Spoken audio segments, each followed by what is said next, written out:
Hence, we talk about things like office politics, party politics, ethnic politics, family politics, sexual politics. So it's not just governments, it's everyday life is absolutely replete with political decisions in this sense.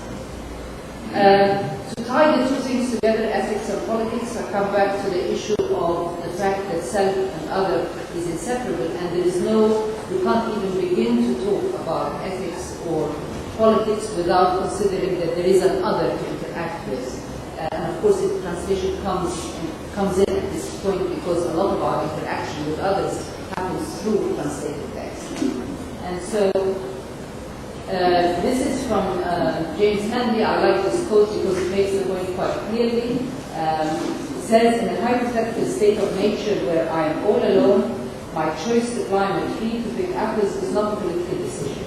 But if you are also present, and the options that exist are to work together to pick the apples, then figure out how to divide them, or to try to pick the apples surreptitiously, or to try to exert sole despotic dominion over the apples and keep the other away, then we have problems. To take a literary example, when Robinson Crusoe was alone on the island, there was no politics. But as soon as Friday appeared, everything became political. So this is where ethics and politics come together.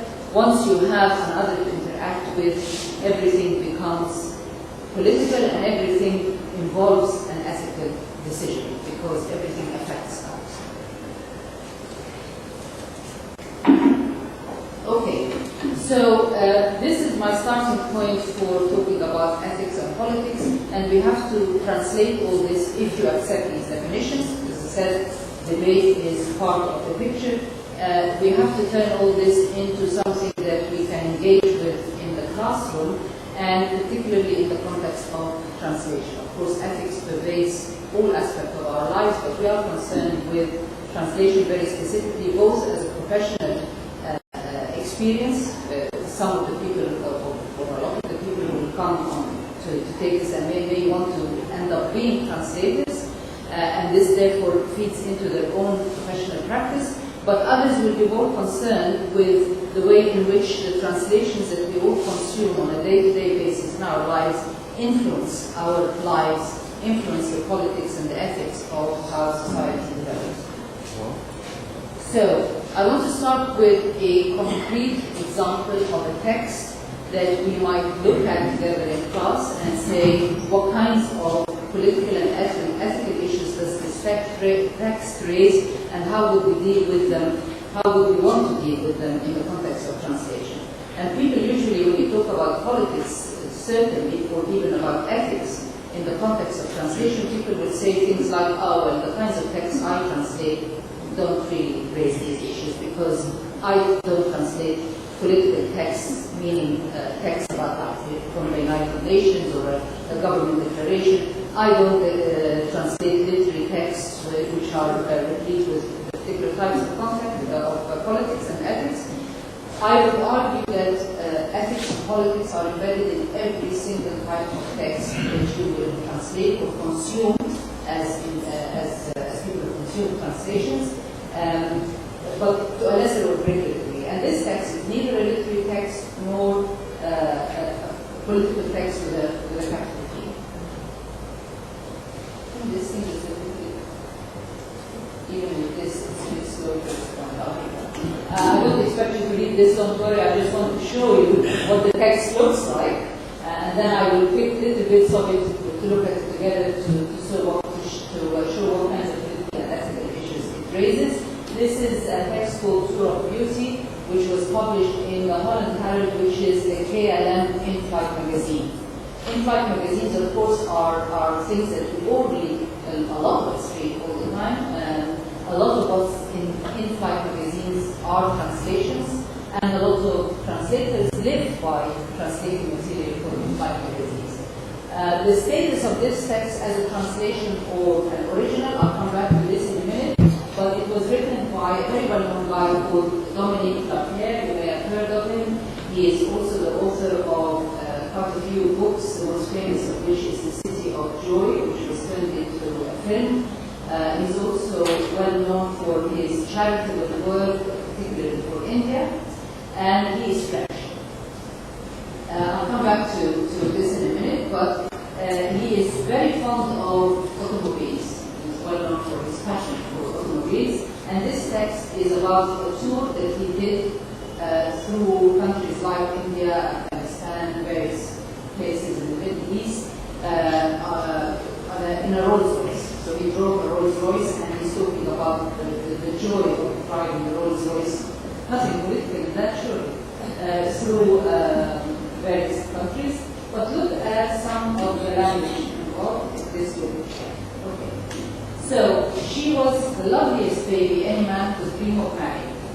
The pale green 8-cylinder Corniche I was contemplating in the window of London's Conduit Street Rolls-Royce showroom was the ultimate symbol of beauty and motor perfection. Driving throughout India aboard the Rolls-Royce and coming back home to Pakistan, Afghanistan, Iran, and the whole Middle East at the wheel of such a mythical car was the ultimate dream I could think of. Though I did not possess a bowler hat and umbrella to establish my credibility, I entered the showroom absolutely determined to make that Corniche my bride. To carry on with the then gendered, sexualized language. I had her spend her first Indian night in one of the majestic garages of the Royal Bombay Yacht Club that had formerly housed the silver phantoms and silver ghosts of the Empire's high dignitaries. In a few months, I covered almost 20,000 kilometers throughout the former British Empire, often on terrible roads under the pouring rains of the monsoon, as well as in the blazing heat of summer. In spite of the filthy petrol with which I quenched her thirst, my Rolls-Royce never complained. She proudly sailed everywhere, like her ancestors had in the times of the Viceroys and the Maharajas. Now, this is a kind of text I would want to use in classroom, on an MA like this, and I would want to raise a number of issues that have ethical implications and that are, to my mind, very critical. One has to do with the metaphor that runs throughout the text. These are just little bits that show you what this is all about. The gender metaphor, the sexualized language of making the car or treating the car as a woman and attributing to that car, of course, beauty, that's lovely, very nice, thank you, but also complete submissiveness. You know, whatever you gave her to quench her thirst, she went on, never complained. There's a whole metaphorics that runs through the text, which to the reader who is alert to gender politics will be a little bit troubling. In addition to that, there's another aspect that is also troubling, which is the romanticizing of the, or implicit romanticizing of the colonial experience, the colonial encounter. It is projected as, very beautiful, romantic. There's a nostalgia here that convinces you that this was a beautiful time where people just traveled, smoothly and peacefully through the territories of the former British Empire and enjoyed themselves. This masks the violence of the colonial encounter, which we know a lot of people were at the receiving end of. So, for some people, this is not problematic at all. What's wrong with that? Nothing. For others, they will see a lot of ethical implications because the discourse that we produce and that we perpetuate influences the minds of people. And therefore, we have to be careful about it. What translators do about it is a different issue. I wouldn't want to put this in the classroom, discuss this in the classroom in order to say to students, this should have been translated this way, should be translated this way, or it is your responsibility not to perpetuate this kind of discourse. I would want to ask them what they would do and why, because the problem with ethics is precisely that there are many different others that you have to take into consideration. So you could say, as a translator, obviously you have a choice, unless you're a staff translator. If you're a staff translator, you don't have a lot of choice. If you're given things to translate, you can't just walk away from them and say, I'm going to translate this text, but not that text. If you're a freelance translator, obviously you have more choice, but within reason, because if you turn down too many texts, you end up with no job. But assuming you decide to translate it, then you could intervene in a variety of ways. Maybe in some contexts you have a space for footnotes or introductions. The translators who translated the Samuel Huntington's book, The Clash of Civilizations and the Remaking of World Order, which was actually translated at least twice into Arabic. The translators who translated that disagreed with it strongly, absolutely passionately. But they had the option because it was a book. They had long introductions in which they took the arguments apart as translators, said they didn't subscribe to them, warned you about the kind of political and ethical implications of that argument, and they also had the space of footnotes in which they could pick up individual arguments and argue against them. You probably don't have that in the context of an in-flight magazine, but once you decided to translate it, if we're talking about actual translators, obviously, if you receive this as a translation, and I'm going to argue that this is actually a translation, if you receive this as a translation, so all you have to do is respond to it as a reader, so you have to be more critical in the way you receive text. But if you decide to translate it, you have to take the rights and responsibilities of different parties into consideration. So you have to say, okay, I can subvert it, but then, well, does the author have a right to express himself in whatever way he wants? Do you as a translator have the right to make the decision for the author about what is right and what's wrong? Do you as a translator have the right to make the decision for the reader about what to read and what not to read? Or is it the right of the reader to receive texts as they are produced by the authors and make their own minds about them? These are only two aspects of the ethical problem. The third aspect, of course, there are many other aspects, but the third aspect is you as a translator have rights and obligations. Do you perpetuate this kind of discourse without any kind of argument or any attempt to alert people to the pitfalls? Whatever you decide, there are always ethical implications. Some translators who are trained on vocational courses where there's no discussion of ethics, there's no discussion of politics, there's no attempt to read text critically, they will say, it's just my job, there are no ethical implications, I only produce the text, I do what I'm paid to do, and that is the only ethical responsibility I have. Even that deserves airing in the classroom and engagement. Okay, the next issue I wanted to raise with this text is the politics of translation per se. Now, if you look at Lapierre, the author of this text, is French, he's not an English speaker, he's French.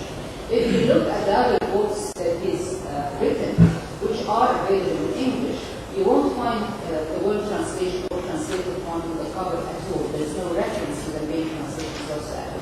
But if you dig deep and look at the copyright page in particular, you will find a reference to copyright to the English translation X, Y, whatever. So obviously, you will see he writes in French and his work gets translated into English. And this may well be the same thing. He may have written it in French and it may have been translated into English. That's a likely scenario. And you have to ask yourself, why is translation not, why is this not labeled with translation? Why is there an attempt? What is the politics of translation that requires publishers and other people to try and mask the fact of translation? Is translation projected as something, the translated text projected as something inauthentic? And if so, why?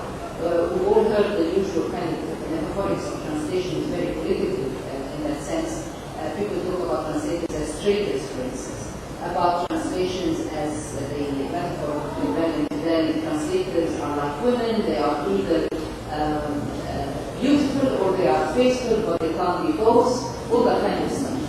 What kind of politics is being played here when translation, when the work of the translator is obscured and when the fact of translation is obscured? And I think this has a lot to do with the politics of meaning and with the idea in which many people invest that meaning can be pinned down once and for all, preferably through some authoritative, single authoritative interpretation that you can believe in and that you can follow and then reject all other interpretations. Of course, I hope that as people who are studying any area of the humanities, we know that this is not a realistic way to think about meaning, and that meaning is open to interpretation in different contexts by different people.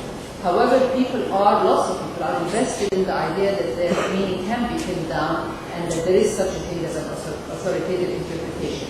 Translation comes in to disrupt this if translation does not deliver the authoritative interpretation or the interpretation that you agree with, that it is because translation is problematic, inauthentic, because translators are traitors and so on. And to give you an idea how this gets played out in a genuinely political context with a capital P, we